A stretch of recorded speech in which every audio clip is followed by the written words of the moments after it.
नहमदुहु व नुसल्ली व नुसल्लिम अला रसूलिल करीम अम्मा बाद। अच्छा, एक सवाल है हमारे पास जो उमूमी तौर पे पूछा जाता है कि फ़ाइल की ख़रीद व फ़रोख्त जो मार्केट में चल रही होती है, प्लॉटों की ख़रीद व फ़रोख्त, मकान और फ्लैट की ख़रीद व फ़रोख्त का शरई हुक्म क्या है। तो उस सिलसिले में उसकी मुख्तलिफ़ सूरतों की वजाहत करने से पहले चंद बुनियादी बातें जो ख़रीद व फ़रोख्त से मुताल्लिक़ हैं, सेल परचेज़ कॉन्ट्रैक्ट से मुताल्लिक़ हैं, उनका माइंड में रखना, दिमाग में रखना, जो कि अहादीस में सही अहादीस में साबित है, ज़रूरी है। सबसे पहली चीज़ ये है कि कोई भी चीज़ आप बेच रहे हैं तो उसका मौजूद होना ज़रूरी है, एग्जिस्ट करती है। जो चीज़ एग्जिस्ट नहीं करती उसकी ख़रीद फ़रोख्त की इजाज़त नहीं है, इल्ला ये कि वो चीज़ आप एडवांस में पैसे देते हैं और बाद में वो चीज़ आप वसूल करते हैं, जैसे आमों की ख़रीद फ़रोख्त है, तो उसको बेसलम कहते हैं, उसकी ख़ास शराइत हैं, उसका लिहाज रखना, तो उसमें इजाज़त है शरीयत की तरफ से। इसी तरह आप ऑर्डर पे कोई चीज़ तैयार करवाते हैं, वो चीज़ मौजूद नहीं होती, उसको इस्तिस्ना कहते हैं, ऑर्डर पे चीज़ तैयार करना, तो उसकी ख़ास शराइत के साथ शरीयत ने इजाज़त दी है। तो ये दो सूरतें हैं जिसमें शरीयत ने जो चीज़ मौजूद नहीं है उसकी ख़रीद फ़रोख्त की इजाज़त दी है, इसके अलावा जो चीज़ मौजूद नहीं है उसकी ख़रीद फ़रोख्त की इजाज़त नहीं है। दूसरी बात ख़रीद फ़रोख्त के हवाले से कि जो चीज़ आप ख़रीद रहे हैं वो उसकी वो मालूम हो कि कौन-सी चीज़ है। यानी मैं 10 कुर्सियाँ ख़रीद रहा हूँ, तो कौन-सी कुर्सी ख़रीद रहा हूँ, 10 कुर्सियाँ मेरे पास पड़ी हुई हैं, मालूम हो। फिर उसकी मिकदार मालूम हो कि क्वांटिटी कितनी है, जो चीज़ आप खरीद रहे हैं उसकी क्वांटिटी का पता होना चाहिए। फिर चौथी बात जो है, जो चीज़ आप खरीद रहे हैं जिससे, तो उसकी ओनरशिप में हो, वो मालिक हो, यानी कोई मालिक वो चीज़ बेच रहा हो या मालिक के बिहाफ पर बेच रहा हो। जो चीज़ आपकी मिल्कियत में नहीं है, आपकी ओनरशिप में नहीं है, तो आप उसको आगे फ़रोख्त नहीं कर सकते। जो बंदा फ़रोख्त कर रहा है तो उसका फ़रोख्त करना भी दुरुस्त है। पाँचवीं जो चीज़ है कि कब्ज़ा हो, यानी आपके पोज़ेशन में हो, आपके कब्ज़े में हो वो चीज़। अच्छा, इस सूरत इसके बारे में थोड़ी-सी वज़ाहत तलब चीज़ ये है यहाँ पे, इस नुक्ते ये जो शर्त है कि जो चीज़ आपके कब्ज़े में नहीं है, मिसाल ले लें, जो चीज़ मूवेबल हैं, जो चीज़ें आप एक जगह से दूसरी जगह मुंतकिल कर सकते हैं, तो वो चीज़ें जब तक आपके कब्ज़े में नहीं आएँगी, उस वक़्त तक वो चीज़ उन चीज़ों को आगे फ़रोख्त करने की इजाज़त नहीं है। मैं कुर्सी खरीदता हूँ, गंदम खरीदता हूँ, मैं चावल खरीदता हूँ, तो जब तक चावल मेरे कब्ज़े में नहीं आएँगे, मैं उसको आगे नहीं बेच सकता, और इसी को सट्टा कहते हैं। लेकिन अगर कोई चीज़ ऐसी है जो इमूवेबल है, जो चीज़ मुंतकिल नहीं की जा सकती, जैसे ज़मीन की खरीद फ़रोख्त है, तो ज़मीन की खरीद फ़रोख्त में जो ज़मीन है बुनियादी तौर पे उसको कब्ज़े से कबल, यानी आपने कब्ज़ा अभी नहीं किया, उसको आगे फ़रोख्त करने की इजाज़त है और उसको आगे फ़रोख्त किया जा सकता है। अच्छा, छठी चीज़ जो है, कीमत का मिकदार का, कीमत की क्वांटिटी का पता होना ज़रूरी है। अलबत्ता कीमत के आपकी मिल्कियत में होना शर्त नहीं है। अगर आपके पास पैसे नहीं है तब भी आप कोई चीज़ खरीदना चाहते हैं तो खरीद सकते हैं। और सातवीं बुनियादी चीज़ जो है, कीमत की अदायगी का शेड्यूल तय होना चाहिए कि आप अगर उधार का मामला कर रहे हैं तो आप कीमत की अदायगी का टाइम पीरियड बताना ज़रूरी है, नहीं बताएँगे तो मामला ठीक नहीं है। अब आ जाते हैं फाइल्स की खरीद-व-फ़रोख्त से हम स्टार्ट करेंगे, फिर प्लॉट की खरीद-व-फ़रोख्त पे बात करेंगे और उसके बाद मकान, फ्लैट की खरीद-व-फ़रोख्त पे बात करेंगे। तो उसूली हुक्म जो शरीयत ने दिया उसको बताने की और वज़ाहत करने की इंशाअल्लाह कोशिश की जाएगी। अच्छा, सबसे पहली बात ये कि अगर फ़ाइल की खरीद-व-फ़रोख्त की बात करें तो सबसे पहली सूरत फ़ाइल की खरीद-व-फ़रोख्त की ये हो सकती है कि आप फ़ाइल खरीद रहे हैं और ऐसी ज़मीन की फ़ाइल खरीद रहे हैं जो ज़मीन अभी तक उस सोसाइटी ने खरीदी नहीं है। तो ज़ाहिर बात है कि जो चीज़, जो ज़मीन सोसाइटी ने अभी तक खरीदी नहीं है, वो मौजूद ही नहीं है। इस सूरत में उस फ़ाइल का खरीदना दुरुस्त नहीं है। बुकिंग करा सकते हैं कि जब आप वो खरीदेंगे, खरीदने के बाद हम उसको खरीदेंगे। तो जिसके लिए वेटिंग रूम में आप चले जाते हैं, लेकिन आप उसके ओनर नहीं बनते, आपसे वो कीमत वसूल नहीं कर सकते।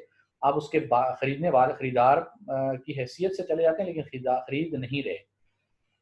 दूसरी सूरत ये होती है कि ज़मीन खरीद ली है सोसाइटी ने, लेकिन ये तयन नहीं किया कि ये ज़मीन किस ब्लॉक की और किस सेक्टर की है, ये तयन नहीं किया।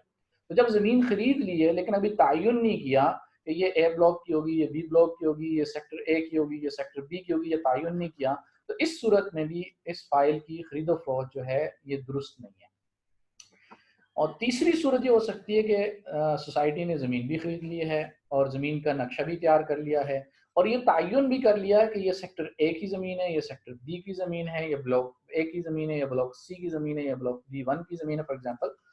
तो वो ये सारा तयन कर दिया है, लेकिन बेल्टिंग नहीं की।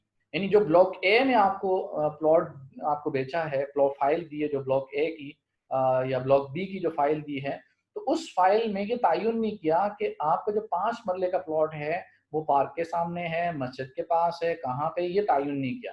लेकिन उस एक ब्लॉक के अंदर अंदर आपके 5 मरले का प्लॉट है और साथ में ये वजाहत कर दी है कि अगर कॉर्नर का प्लॉट आपका निकलेगा बैलेटिंग में तकसीम की सूरत में, तो उस सूरत में आपको इतने पैसे ज़्यादा देने पड़ेंगे, अगर मस्जिद के पास निकलेगा तो इतने पैसे देने पड़ेंगे, और अगर जो है कमर्शियल एरिया के पास निकलेगा तो इतने पैसे ज़्यादा, सारी चीज़ों की क्लैरिटी है।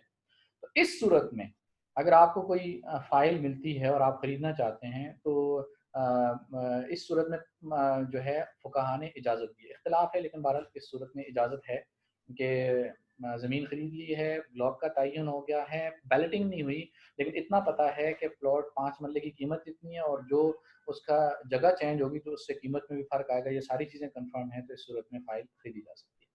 अब चौथी सूरत आ जाती है कि जब बैलेटिंग हो जाती है, तो जब बैलेटिंग हो जाती है तो फिर हम इसको प्लॉट कहते हैं। अब वो प्लॉट फाइल नहीं है बल्कि अब वो प्लॉट में कन्वर्ट हो चुकी है। तो जब प्लॉट में कन्वर्ट हो जाती है तो अब फाइल जो है बैलेटिंग के बाद आपको प्लॉट नंबर मिल जाता है और प्लॉट एलोकेट कर दिया जाता है। तो अब फिर प्लॉट की 2 सूरतें बन जाती हैं। एक सूरत ये बनती है कि डेवलपमेंट नहीं हुई या हो गई है, अगर आपको कब्जे नहीं दिए, तो इस सूरत में अगर आप प्लॉट खरीद लेते हैं तो खरीदना भी दुरुस्त है, और आगे अगर आप बेचना चाहते हैं तो उसकी बेचने की भी इजाज़त है, चाहे वो कब्जे में ना हो। कब्जे में होना इमूवेबल चीज़ों का ज़रूरी नहीं है। अगली सूरत कब्जे में नहीं है तब भी और कब्जे में है तब भी, दोनों सूरतों में प्लॉट की खरीदो फरोख्त जो है दुरुस्त है। अच्छा, अब आ जाते हैं आखिरी 5वीं सूरत जो है, अगर आप उस प्लॉट पे कंस्ट्रक्शन करते हैं, तो कंस्ट्रक्शन 2 तरह की आप करते हैं। एक करते हैं कंस्ट्रक्शन जो है आप मकान बना के बेच देते हैं, तो उसकी इजाज़त है, चाहे ग्रेस शेल्टर बना के बेच दें या किसी भी तरह का मकान बना के बेच दें, ये आप इसकी इजाज़त है। दूसरी सूरत ये हो सकती है कि आप फ्लैट बनाते हैं। फिर फ्लैट बनाने में 2 सूरतें बन जाती हैं कि आप कहीं फ्लैट बनाते हैं, तो फ्लैट में आप बुकिंग करते हैं। ये पहली सूरत है, बुकिंग करते हैं। बुकिंग करने का मतलब ये होता है कि ज़मीन पड़ी हुई है, कंस्ट्रक्शन स्टार्ट नहीं हुई, कि आप फ्लैट फ्लोर 1 पे, फ्लोर 2 पे, फ्लोर 3, 5, 4, 6, 7 जितने फ्लोर्स बना रहे हैं, उनमें आप बुकिंग करें। अच्छा, अब आपने बुकिंग कर ली वहाँ पे, बुकिंग कर ली, तो आप बुकिंग करना बेसिकली आप ऑर्डर कर रहे हैं कि ये फ्लैट मुझे तैयार करके दे दें, तो उसके हम इतने पैसे दे देंगे। प्राइस अगर कंफर्म है, पता है कि कितने मरले का होगा फ्लैट और ये सारा कुछ हो, तो आप खरीद सकते हैं। अब आपने वो बुकिंग करवा के आपके पास फाइल आ गई फ्लैट की, तो अब आपने उसकी बुकिंग करवा ली, ये बन रहा है। अब अगर आप उस फाइल को, उस जो बुकिंग की आपने फ्लैट की जो फाइल है उसको आगे बेचना चाहते हैं, तो उस सूरत में अगर फ्लैट अभी बना नहीं है, ग्रेस स्ट्रक्चर भी नहीं बना, कुछ भी नहीं बना, सिर्फ डॉक्यूमेंट्स के अंदर आपके पास सेकंड फ्लोर, थर्ड फ्लोर की जो है फाइल है, तो उस सूरत में उसको आगे बेचने की इजाज़त नहीं है, क्योंकि वो चीज़ मौजूद नहीं है और वो आपके कब्जे में, क्योंकि ये जब आप फ्लैट में चले जाते हैं तो ये मूवेबल थिंग में और हलाक होने वाली और कल को डिस्ट्रॉय होने वाली चीज़ों में चली जाती हैं, तो ये ज़मीन वाला हुक्म नहीं होगा, इसमें कब्जा शर्त है। तो कब्जा आपके आया नहीं अभी, क्योंकि बनी ही नहीं है वो चीज़, जब बनेगी तो कब्जा आएगा, तो इसलिए उसको बेचना जो है आगे दुरुस्त नहीं है, खरीदना अलबत्ता दुरुस्त है। दूसरी सूरत ये हो जाती है कि आप फ्लैट बनना शुरू हो जाते हैं, ग्रे स्ट्रक्चर बन जाता है, बिल्डिंग खड़ी होना शुरू हो जाती है, तो आप उस सूरत में उस फ्लैट की जो आपके पास फाइल है उसको आप आगे भी बेच सकते हैं। जहाँ खरीदना दुरुस्त था, अब उसको आगे भी बेच सकते हैं। तो बहरहाल ये एक पूरी वजाहत थी बुनियादी तौर पे कि अगर आप प्लॉट वगैरह खरीदते हैं, फाइल खरीदते हैं और मकान और फ्लैट वगैरह की खरीद फरोख्त करते हैं, तो एक बुनियादी उसूल आपके सामने वाज़े कर दिया है। इसके अलावा अगर आपको कोई सवाल हो तो आप यूएमपी फैमिली मेंबर्स हैं, तो आप आईएपीजी की जो हमारा ईमेल आईडी है, तो उस पे आप ईमेल कर सकते हैं। इंशाल्लाह आपके जो सवाल होगा उसका जवाब वीकली बेसिस पर दिया जाएगा। जज़ाकुमुल्लाह खैर। अस्सलामु अलैकुम व रहमतुल्लाह।